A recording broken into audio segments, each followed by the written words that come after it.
రాగి పాత్రలో నీళ్లు పోసుకొని ఆ రాగి పాత్రలో పోసినటువంటి నీరు స్వచ్ఛమైన నీరై ఉండాలి, వడగట్టినటువంటి నీరై ఉండాలి. అటువంటి నీరు పోసుకొని దాన్ని తలవైపు ఉండే విధంగా పెట్టుకొని నిద్రపోండి. ఒకవేళ మంచం మీద పడుకున్నట్లయితే మంచం కింద తలవైపు ఉండే విధంగా పెట్టుకొని నిద్రపోండి. అలా కాకుండా మీరు నేల మీద పడుకుంటున్నట్లయితే కనుక తలకి వెనకగా ఉండే విధంగా పెట్టుకొని నిద్రించి ఆ మొన్నాడు నిద్రలేచిన తర్వాత ఈ నీరు తీసుకువెళ్ళిపోయి చెట్లలో పోసేసేయండి. ఇలా ప్రతిరోజు కూడా చేస్తూ వచ్చినట్లయితే మానసిక అప్రశాంతతని మీరు ఏదైతే అనుభవిస్తున్నారో ఇదంతా కూడా చక్కగా దూరం అయిపోయి మంచి ప్రశాంతతను పొందగలుగుతారు. అలానే మనం గత కొద్ది రోజులుగా వారాలలో ఏ వారం రోజున ఎటువంటి అనారోగ్యం ప్రారంభమైతే అది ఎన్ని రోజులకు తగ్గుతుంది, ఒకవేళ దాని ఉధృతి అధికంగా ఉన్నట్లయితే ఎటువంటి పరిహారాలు పాటించుకోవాలి అనే అంశాన్ని గురించి తెలుసుకుంటున్నాం కదా. ఆ క్రమంలో ఈ రోజున వారాలలో శనివారం రోజు కనుక అనారోగ్యం ప్రారంభమైతే దాని తీవ్రత ఎలా ఉంటుందో తెలుసుకుందాం. ఒకవేళ వారాలలో శనివారం రోజు నుంచి కనుక మనకు అనారోగ్యం ప్రారంభమైతే, జ్వరం కావచ్చు, ఏదైనా సరే అనారోగ్యం ప్రారంభమైతే అది తగ్గడానికి సుమారుగా 1.5 నెల సమయాన్ని తీసుకుంటుంది. ఈ 1.5 నెల రోజులు కూడా తీవ్రంగా బాధిస్తుంది అనారోగ్యం అని చెప్పని మనకి ధర్మశాస్త్ర గ్రంథాలు, ప్రాచీనమైనటువంటి గ్రంథాలు తెలియజేస్తున్నాయి. ఇలా ఈ 1.5 రోజులు కూడా మనం బాధపడాలా అంటే ఈ ఉధృతిని తగ్గించుకోవడానికి దీనికి ఒక చక్కని పరిహారం చెప్పారు. ఏమిటట? మినుములు కలిపి వండినటువంటి అన్నం ఏదైతే ఉంటుందో దాన్ని తీసుకొని తల నుంచి పాదం దాకా, పాదం నుంచి తల దాకా చక్కగా దిగదుడిచి దాన్ని వీధిలో తిరిగేటువంటి ప్రాణులు ఏవైతే ఉన్నాయో, కుక్కలు లాంటివి ఏవైతే ఉన్నాయో వాటికి ఆహారంగా వేసేయాలి. మినుములని అన్నంతో కలిపి ఉడికించి తయారు చేసుకోవాలి. ఏదైనప్పటికీ పదార్థం, ఏ పదార్థమైనా పర్వాలేదు, వీటిని కుక్కలకు వేసేయాలి. అలానే ప్రతిరోజు కూడా శనిగ్రహ కవచాన్ని పారాయణ చేస్తూ రావాలి. ఇలా చేస్తూ రావడం వలన శనివారంతో ప్రారంభమై తీవ్రంగా వేధిస్తున్నటువంటి అనారోగ్యాలు ఏవైతే ఉన్నాయో ఇవన్నీ కూడా ఉపశమిస్తాయి. ఇటువంటి మరిన్ని అద్భుతమైనటువంటి పరిహారాల గురించి తెలుసుకోబోయే ముందుగా సోమ ప్రదోషాన్ని పురస్కరించుకొని శివానుగ్రహాన్ని మనకు అందించేటువంటి నమక స్తోత్రాన్ని శ్రవణం చేద్దాం, ధన్యులమవుదాం. ఓం నమో భగవతే రుద్రాయ. ఓం నమస్తే రుద్రమన్యవ ఉతోత ఇషవే నమః. నమస్తే అస్తు ధన్వనే బాహుభ్యాముతతే నమః. యాత ఇషు శివతమా శివం బభూవతే ధనుః. శివాశరవ్యాయాత భతయానో రుద్రమృడయా. యాతే రుద్రశివా తనోరఘోరా పాపకాశిని. తయా నస్తనుభాషంతమయా గిరిశంతాభిచాకశీః. యామిషం గిరిశంతహస్తే బిభర్ష్యస్తవే. శివాంగిరిత్రతాం కురు మాహిగుంసేః పురుషం జగతో. శివేన వచసా త్వా గిరిశాచ్ఛావదామసి. యథా నః సర్వమిజ్జగదయక్ష్మగం సుమనా అసతో. అధ్యవోచదధివక్తా ప్రథమో దైవ్యోభిషకో. అహీగుశ్చ సర్వాన్ జంభయన్ సర్వాశ్చ యాతు ధాన్యాః. అసౌ యస్తామ్రో అరుణభుత బభ్రుః సుమంగళః. దుర్గా సప్తశతిలో ఉన్నటువంటి అద్భుతమైనటువంటి స్తోత్రాలు 4. వాటిల్లో చిట్ట చివరిది అమోఘమైనటువంటిది నారాయణీ స్తోత్రం. ఈ నారాయణీ స్తోత్రంలో అనేకమైనటువంటి శ్లోకాలు ఉన్నాయి. ఆ శ్లోకాలు, వాటికి ఉండేటువంటి శక్తి, మహత్తు తెలిసినటువంటి వారు కొంత అరుదుగానే ఉన్నారు. అటువంటి ఆ అరుదైనటువంటి అంశాన్ని గురించి మనం గత కొద్ది రోజులుగా చెప్పుకుంటూ వస్తున్నాం కదా. ఆ క్రమంలో ఈ రోజున ఎవరైతే లక్ష్మీ కటాక్షాన్ని కోరుకుంటున్నారో వారికి ఉపకరించేటువంటి అద్భుతమైనటువంటి శ్లోకం నారాయణీ స్తోత్రంలో ఉన్నటువంటి దాని గురించి ఈరోజు మనం తెలుసుకోబోతున్నాం. అమ్మవారు యుద్ధం చేస్తున్నప్పుడు శుంభనిశుంభాసులతోటి ఆ తల్లికి సహకరించడం కోసం అని చెప్పని దేవతలందరూ కూడా శక్తి స్వరూపాలలో దిగి వచ్చి ఆ తల్లికి సహాయం చేశారట.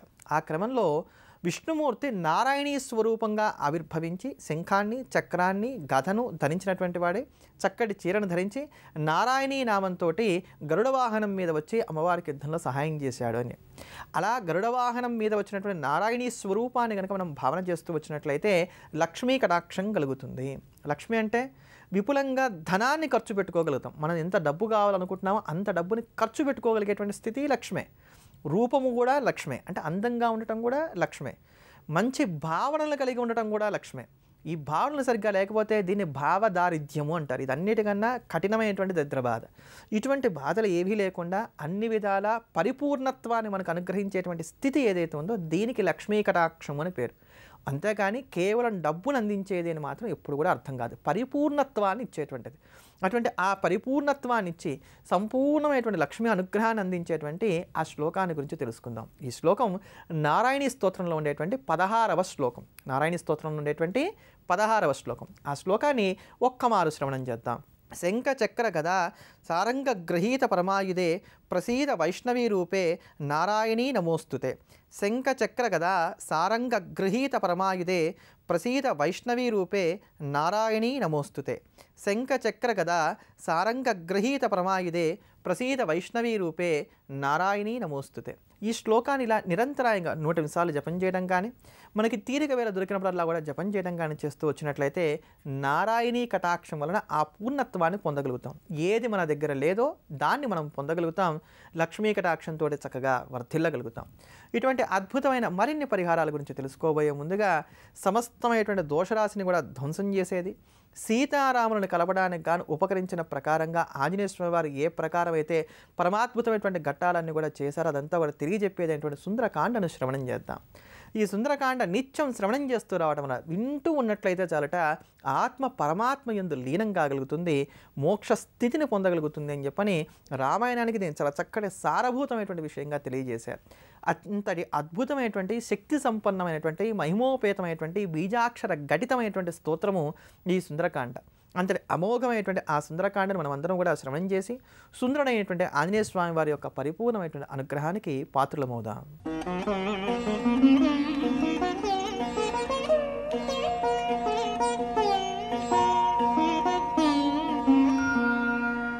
రఘుకులోత్తముని రామచంద్రుని పురుషోత్తముని పావన చరితుని నమ్మిన బంటుని అనిలాత్మజుని శ్రీ హనుమంతుని స్వాగతమిమ్మని నీకడ కొంత విశ్రాంతి తీసుకొని పూజలందుకొని పోవచ్చునని సగర ప్రవర్తితుడు సాగరుడెంతో ముదమున పలికే మైనాకునితో.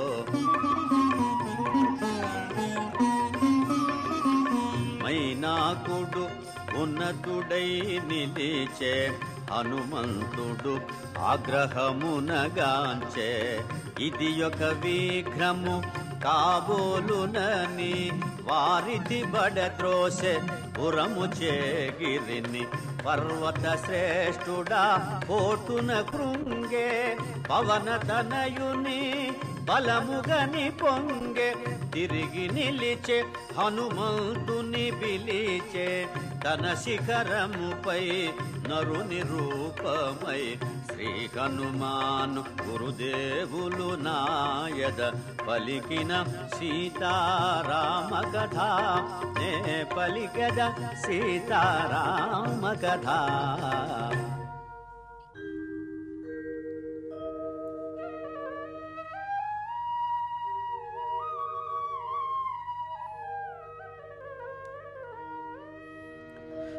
వానరోత్తమా ఒకసారి నిలుమా నా శిఖరాల శ్రమ తీర్చుకొనుమా కందమూలములు ఫలములు తినుమా నా పూజలు గొని మన్ననలందుమా శతయోజనముల పరిమితము గల జలనిధి నవలీల దాటిపోగల నీదు మైత్రికడు ప్రాప్యము నాకు నీదు తండ్రి కడు పూజ్యుడు నాకు.